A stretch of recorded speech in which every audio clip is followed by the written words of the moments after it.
Hello friends, welcome to exam task. Artificial intelligence की इस series में आप सभी का स्वागत है। आज का जो हमारा टॉपिक है that is utility based agent. So इससे पहले हमने दो तीन टाइप पढ़े हैं, तो आज का जो है वो लास्ट टाइप है। Maybe this will be the end of artificial intelligent agent. So next हम जानने की कोशिश करेंगे that is the knowledge representation. So let's get start with wasting no time. So बात अगर करें यूटिलिटी बेस्ड एजेंट की, हमने अगर हम थोड़ा बहुत हमने हमारे प्रीवियस लेक्चर पे जाएंगे, वहाँ पर हमने डिस्कस किया था गोल बेस्ड एजेंट को। Goal based agent is somewhat similar than the utility based agent, but utility based agent have more functionalities than the goal based agent. What are these functionalities? Goal based agent हमने ये कहा था कि desirable situation में ये goal achieve करेगा, but यहाँ पर है मल्टीपल अल्टरनेटिव्स। यहाँ पर है मल्टीपल अल्टरनेटिव्स। इन मल्टीपल सिनेरियोज ये ऐसा सिनेरियो पिक करेगा जो इसके लिए बेस्ट रहेगा, so that it can achieve the goal. अगर हम एक सिंपल सी एग्जांपल लेंगे, आपको जाना है college, let me say for example there are an number of scenarios like you can go through air, you can go through ground. In ground there are actually more two scenarios, that is you can go through private vehicle or you can go through bus. Among the four alternatives, among the three alternatives, which one will you prefer? That will be your best move, obviously that will be your best alternative. सो इन्हीं में से कोई अच्छा decision लेना, एक अच्छा सा मतलब अल्टरनेटिव चूज करना जो कि आपको गोल पर ले जाएगा, that is choosing the best alternative among multiple alternative. That is what actually a utility based agent doing. बात अगर करेंगे नेक्स्ट पॉइंट की, दैट इज एक एक यूटिलिटी फंक्शन जो होती है वो मेंटेन होती है हमारी यूटिलिटी बेस्ड एजेंट की, जो कि जिसका एजेंडा ही होता है, इसका यही एक मकसद होता है कि मैं इसकी परफॉर्मेंस जो है वो मैक्सिमाइज करूं। परफॉर्मेंस इन व्हाट सेंसेस, जैसे कि हमने पहले ही इसका डिस्कशन किया है कि परफॉर्मेंस एक एजेंट की यही हो सकती है कि कैपेबिलिटी, ये कितना कैपेबल है एक इन्वायरमेंट की चेंज को अडेप्ट करने में, ये कितना कैपेबल है कि परसीव करेगा इन्वायरमेंट को मोर क्विकली, ये कितना कैपेबल है कि इसकी जो एक्शन होगी वो अफेक्ट करेगी इन्वायरमेंट को। सो बेसिकली उन्हीं उन्हीं परफॉर्मेंस को मैक्सिमाइज कर रहा है यूटिलिटी फंक्शन, यूटिलिटी जो कि होती है यूटिलिटी बेस्ड एजेंट में। So it always tries to, it describes the agent degree of happiness. देखिए, डिग्री ऑफ हैप्पीनेस अगर हम थोड़ा बहुत यहाँ पर रीइंफोर्समेंट की तरफ जाएंगे, रीइंफोर्समेंट लर्निंग की तरफ जाएंगे, अभी हम इसको डिस्कस नहीं करेंगे, but later on we will go more detail in reinforcement learning. So यहाँ पर एक थोड़ा सा कंसेप्ट इसमें जो है वो आ रहा है। रीइंफोर्समेंट लर्निंग में क्या होता है, यहाँ पर एक एजेंट होता है जिसको मतलब रिवॉर्ड्स दिए जाते हैं पर बेस्ट मूव।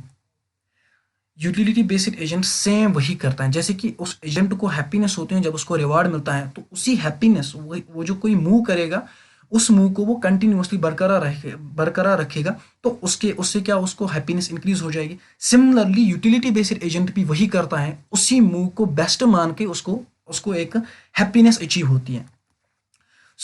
इसका क्या, जैसे कि हमने इससे पहले भी एजेंट्स बोले थे, कुछ एजेंट जो हैं वो अडेप्ट कर रहे थे चेंज को, कुछ नहीं। And some agents adapt the change but not more quickly. So अगर हम यूटिलिटी बेस्ड एजेंट की बात करेंगे, it is more flexible than other agents to adapt the change in environment. जैसे कि आर्टिफिशियल इंटेलिजेंस का era, it is been changing more rapidly. So उस change environment को अडेप्ट करना more quickly in flexible manner, that is doing utility based agent. So बात करेंगे इसकी जो डिसीजंस होते हैं वो ऑलवेज रैशनल होते हैं। देखिए, इसका जो डिसीजन मेकिंग होता है वो रैशनल डिसीजन होता है। रैशनलिटी, जैसे कि हमने इससे पहले भी पढ़ा था कि रैशनलिटी होता है इसका जो परफॉर्मेंस वो क्लियर होना चाहिए। सिमिलरली डिसीजन यहाँ पर क्लियर होना चाहिए। among all alternatives it should take that very decision that should be proper and best. So even जब हम इसको inadequate, that is half knowledge, even जब उसको हम प्रॉपर नॉलेज, दैट मीन्स जो उसको चाहिए वो हम नहीं कभी दे पा रहे हैं, but still it goes for the rational decisions. So कुछ केसेस जो मैं यहाँ पर आपको दिखाना चाहूँगा, and we will explain these two cases more quickly. पहला केस, जब वहाँ पर एक कॉन्फ्लिक्टिंग गोल होगा। देखिए, बात अगर करेंगे यहाँ पर गोल अचीव करने की, बहुत सारे अल्टरनेटिव्स हैं, बट टू अल्टरनेटिव्स, लाइक अगर आप बस से जाओगे और आप प्राइवेट व्हीकल से जाओगे, तो दोनों ही बैलेंस्ड है। यहाँ पर क्या होगा, स्वैप होगा, यहाँ पर एक कॉन्फ्लिक्टिंग गोल बन जाएगा। यहाँ अगर मैं इससे जाऊँगा, फॉर एग्जाम्पल अगर मैं बस से जाऊँगा स्कूल, तो ऑब्वियसली इतना टाइम मुझे लगेगा। अगर मैं अपनी व्हीकल से जाऊँगा मुझे इतना टाइम लगेगा, तो यहाँ पर एक कॉन्फ्लिक्ट होगा। तो गोल, ये जो यूटिलिटी बेस्ड एजेंट, ये वो चूज करेगा जो इसके लिए बेस्ट होगा, and best will get swapped. either it will choose this, that is the bus, either it will choose the car. That is when there is conflicting goal. So अगर वहां पर दो से या दो से ज्यादा गोल होंगे, अगर वहां पर दो से या दो से ज्यादा गोल होंगे, तो उनमें क्या होगा, उनमें वेटेज चेक होगी। गोल कितना इंपॉर्टेंट है उसकी चेकिंग होगी। On the base of the importance of goal it will choose that very steps उस गोल को अचीव करने के लिए। फॉर एग्जाम्पल, आपको यहाँ पर आपको जाना है एक फ्रेंड के यहाँ, बट आपका एग्जाम भी है। गोल आपका एग्जाम देना है, बट आपको फ्रेंड के पास भी जाना है। तो फ्रेंड से मिलने के लिए आपको उसको भी घर से ले जाना है। तो यहाँ पर कम टाइम है, तो कम टाइम में आप क्या प्रेफर करोगे? आप दोस्त के यहाँ जाने की कोशिश करोगे या फिर आप एग्जाम देने की कोशिश करोगे? ऑब्वियसली आप एग्जाम देने की कोशिश करोगे, because you will not think कि आपका यही दिमाग रहेगा कि टाइम कम है, मुझे कम टाइम में पहुंचना है college, and I have to give an examination rather than कि मैं अपने फ्रेंड के यहाँ जाऊँ। तो यहाँ पर वेटेज होगी, गोल्स की वेटेज चेक करेगी। On the base of weightage, if the मतलब गोल अगर best on the given stand time, अगर गोल मुझे अचीव करना है एग्जामिनेशन, तो मुझे यही चूज करना होगा। बट रादर अगर हम सिमिलरली बात करेंगे, अगर वहां पर कोई जो कॉन्फ्लिक्टिंग गोल होगा, तो ऑब्वियसली वट एवर ये एग्जामिनेशन के लिए जाए, फ्रेंड के यहाँ जाए, ये इसकी मर्जी है।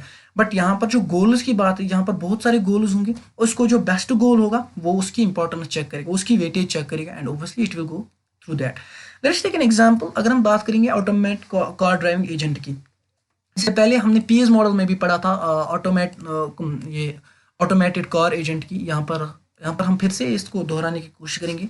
तो एक्शन क्या होगी इसका और गोल क्या होगा इसका? गोल इसका ये होगा, फॉर एग्जांपल इसको जो है 5 लीटर ऑयल है इसके पास, इसको जाना है कहीं पर, लाइक इट इज 20 किलोमीटर्स। तो कार फ्यूल भी इसका गोल होगा बचाना, और साथ साथ इसको अपनी लोकेशन पे भी जाना होगा, ये इसको गोल है। एक्शन क्या होगी? एक्शन यही होगी कि कोई मतलब ट्रैफिक कंडीशन चेक करना, अल्टीमेट एक बेस्ट रूट चेक करेगा। ऑब्वियसली एक्शन तो वही होगा ना, वही तो डिसीजन होगा। So this was the total in ultimate utility based agent. So next हम जानने की कोशिश करेंगे, that is the knowledge representation. So guys, if you are not yet subscribe my channel, do subscribe my channel and press the bell icon, switch it on the notification all. Thank